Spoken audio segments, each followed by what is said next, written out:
जय जिनेन्द्र सभी को।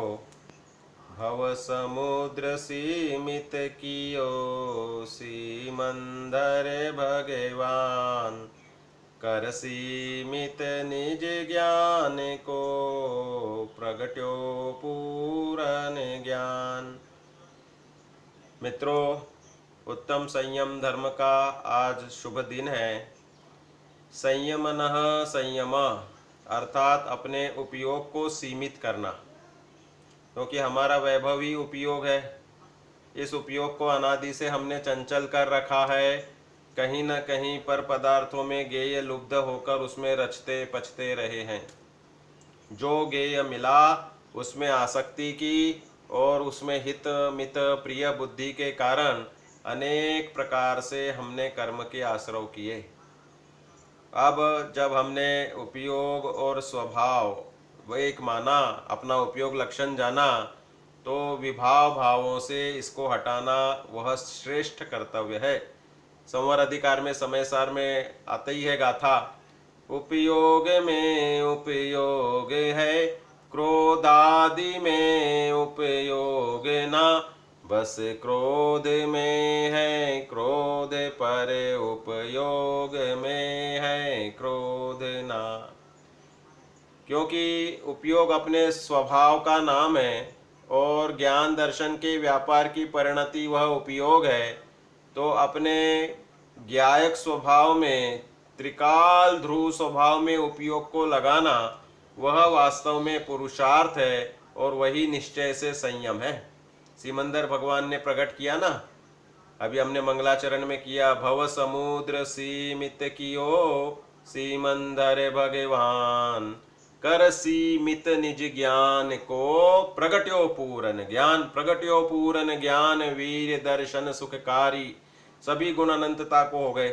सिमंदर भगवान ने अपने उपयोग को उपयोग में सीमित किया, तो अर्थात त्रिकाली ध्रुव स्वभाव में एकाग्र किया, समग्र पर पदार्थ और पर के सन्मुख वृत्ति को निरोध किया, तो सहज ही योगों का प्रस्पंदन कम हुआ, खत्म हुआ धीरे धीरे, और अशुभ आश्रव पहले रुका, फिर शुभ आश्रव भी रुककर कर्मा रहित अवस्था, घातिया कर्म नाश होकर वे अरहंत भगवान बन गए।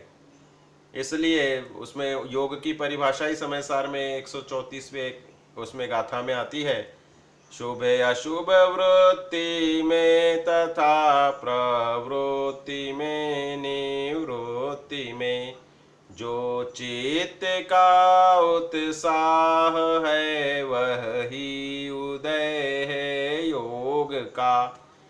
शुभ अशुभ वृत्तियों में जो चित्त का अंतरंग उत्साह है, बोलने में, सुनने में या सोचने में, काया से क्रिया करने में, वही उदय का उपयोग, योग का उपयोग। और इस योगों में जो आत्मा के प्रस्पंदन परिस्पंदन होते हैं, उससे ज्ञानावरणादि प्रकृति बंध और कितने संख्या में कर्म वर्गणाएं आनी, वह प्रदेश बंध होता है।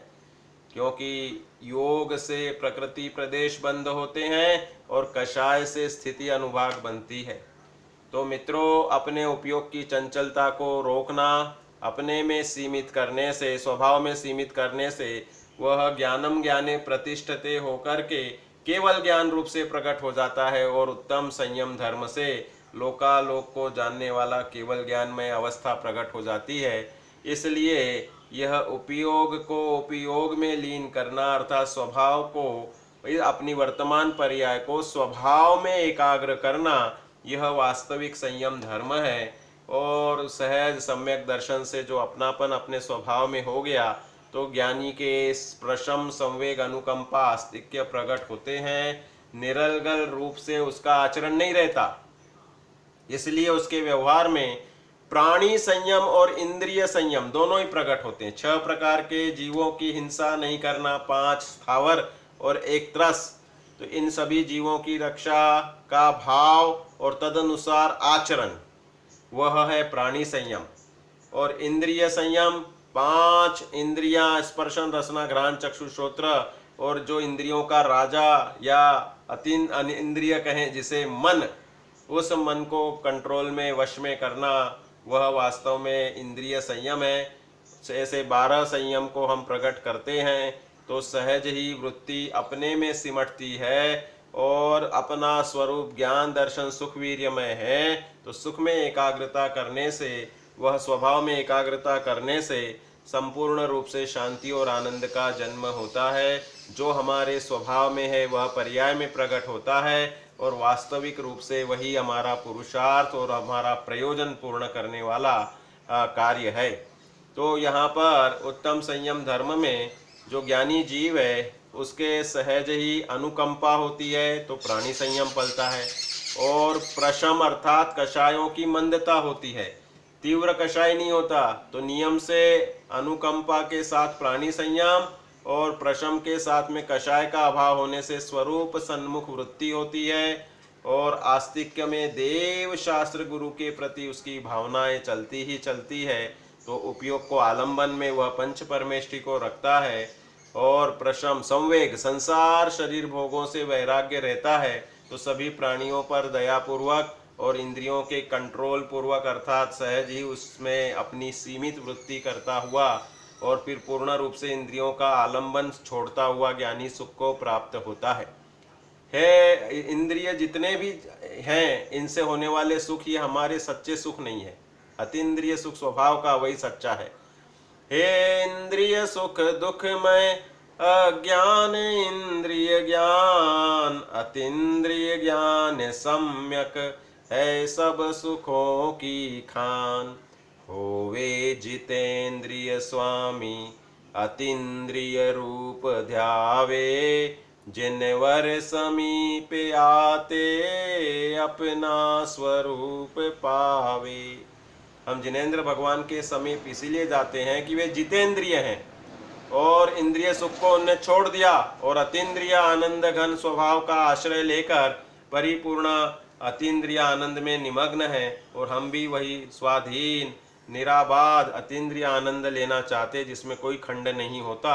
इसलिए यह संयम धर्म हमें नियम से प्रकट करके सुखी होना है, ऐसी भावना निरंतर रखनी चाहिए। कथानक एक इसमें आता है, गोविंद ग्वाले का कथानक मैं इसमें बताता हूँ।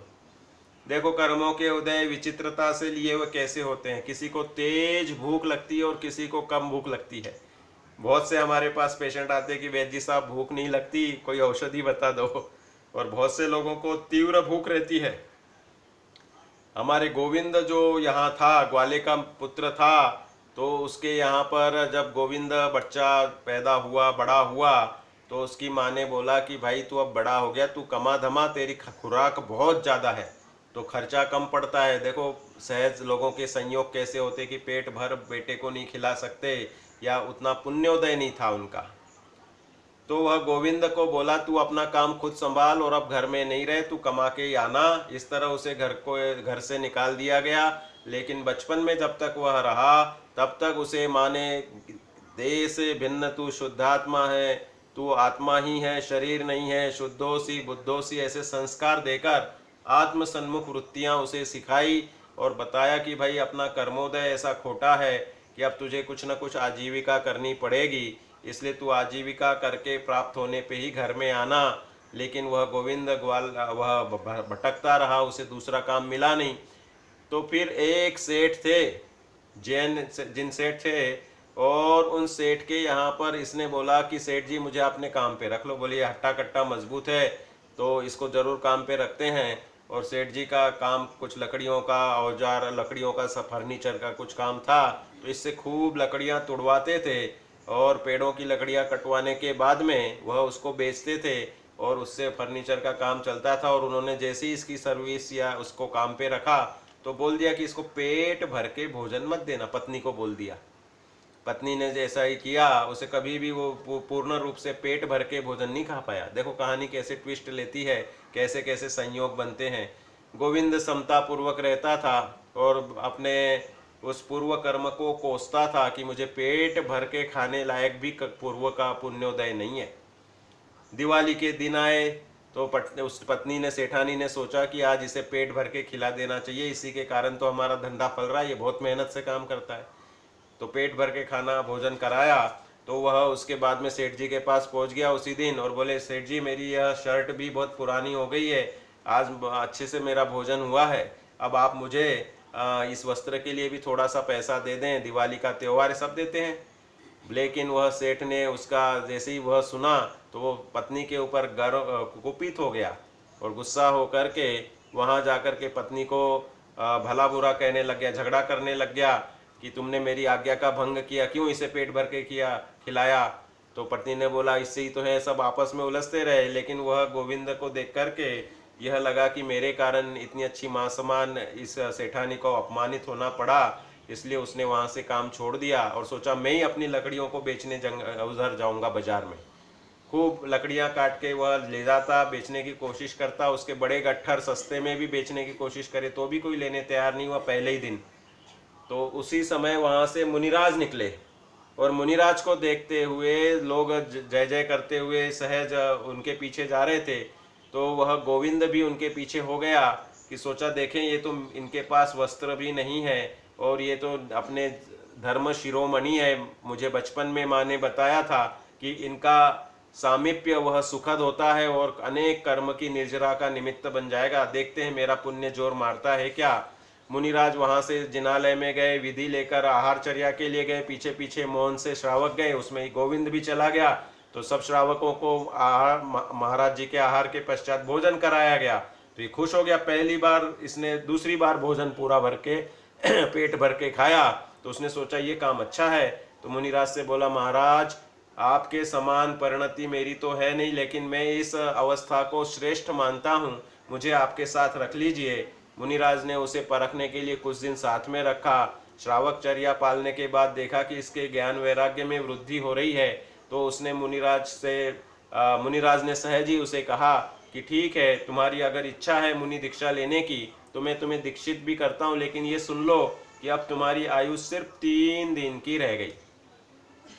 देखो अब आयु के अंत में मुनि दीक्षा संपूर्ण परिग्रह का त्याग, समाधि मरण के विधि के लिए संयमित होने के लिए खूब प्रेरणा देते हैं।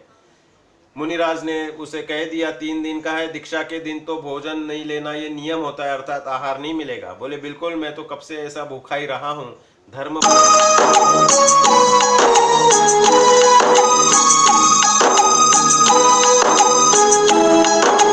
ग्रहण नहीं किया। और इसके बाद में जब दूसरा दिन आया तो सब नगर में चर्चा फैल गई कि अरे नव दीक्षित मुनिराज हुए हैं, उन्हें कल उनका आहार किसके यहाँ प्रथम होगा। तो अनेक सेठ आए और बोलने लगे मेरे यहाँ होगा, मैं पड़ गाऊंगा। तो गोविंद के मन में थोड़ा सा अहंकार प्लस राग आ गया कि मैं इतना इन लोगों के बीच में लोकप्रिय हो रहा हूँ, मैं आज भी उपवास कर लेता हूँ। लेकिन आचार्य ने उनके मन के भाव को जान लिया और कहा कि देखो अहंकार या मान के भाव से की हुई तपस्या सच्ची नहीं होती, तुम्हें अपने परिणामों को संयमित करके शुद्धात्मा में लगाना है। तो उसने तुरंत ही प्रायश्चित्त लेकर निवृत्ति कर ली उस परिणाम से और वह अपने दिन भर शुभोपयोग में शास्त्र स्वाध्याय और अपने शुद्धोपयोग के कार्य में यथासंभव प्रवर्ता। तीसरा दिन आया तो उसने सहज ही सोचा आज तो मेरे आयु का अंतिम दिन है। उस समय उस नगर का राजा भी आया कि हमारे यहाँ इनका पड़गाहन हो, ऐसी व्यवस्था होगी। लेकिन वह तो आहार उपवास कर चुके और वह उसी दिन उनके सहज समाधिरत होते हुए परिणाम सुधरते हुए प्राण निकल गए। मित्रों देखो 3 दिन का उपवास किया और उसके बाद में उस संयम मात्र से वह स्वर्ग में जाकर के महारिद्धि वाले देव बने। जब उन गोविंद के उस शरीर की शोभा यात्रा निकाली जा रही थी तो वह पुनः देव के विभूति के साथ वहां सामने आया और आचार्य परमेष्ठी की महिमा करके कि देखो मैंने 3 दिन के उपवास में धर्म बुद्धि से किया था और अपने उचित ज्ञान वैराग्य के अनुसार भूमिका निभाई, तो मैं इतना अच्छा देव बना हूं। जिन धर्म का संयम रूपी रत्न बहुत बहुत उपादेय है। इसलिए बोला ना कि भाई संयम रतन संभाल, विषय चोर बहु फिरत है। वास्तव में विषयों का और कषायों का रस जीव को अनादि से रहा है और इसमें ही इसने अपना समय खोया है। इसलिए संयम रूपी रत्न को संभालना चाहिए। यह संयम मनुष्य गति में पूर्णता को प्राप्त हो सकता है। श्रद्धान तो देव भी कर लेते हैं और तिर्यंच भी करते हैं। पंचम गुणस्थान योग्य संयम तिर्यंच कर लेते हैं। नरक में संयम नहीं, देवों में संयम नहीं, मनुष्य गति में पूर्ण संयम की भूमिका हो सकती है। हम पूर्ण संयम नहीं ग्रहण कर पा रहे, तब तक आंशिक संयम को ग्रहण करें। अपनी भूमिका अनुसार आज उत्तम संयम के दिन हम रात्रि भोजन, रात्रि जल का त्याग या जो भी हमारी भूमिका अनुसार योग्य लगता है, हमारे खाने में कोई अभक्ष्य सप्रतिष्ठित प्रत्येक वनस्पति वगैरह आ रही तो उसका त्याग करें, लेकिन अपने निरंतर अपने संयम रत्न को या इस मार्ग को हम बढ़ाते चलें, यही हमारा सच्चा कार्य होगा। तो मित्रों, इस उत्तम संयम धर्म के दिन हम निश्चय व्यवहार उत्तम संयम धर्म को समझकर अपना मार्ग प्रशस्त करें, मोक्ष मार्ग। इसी भावना से जय जिनेंद्र।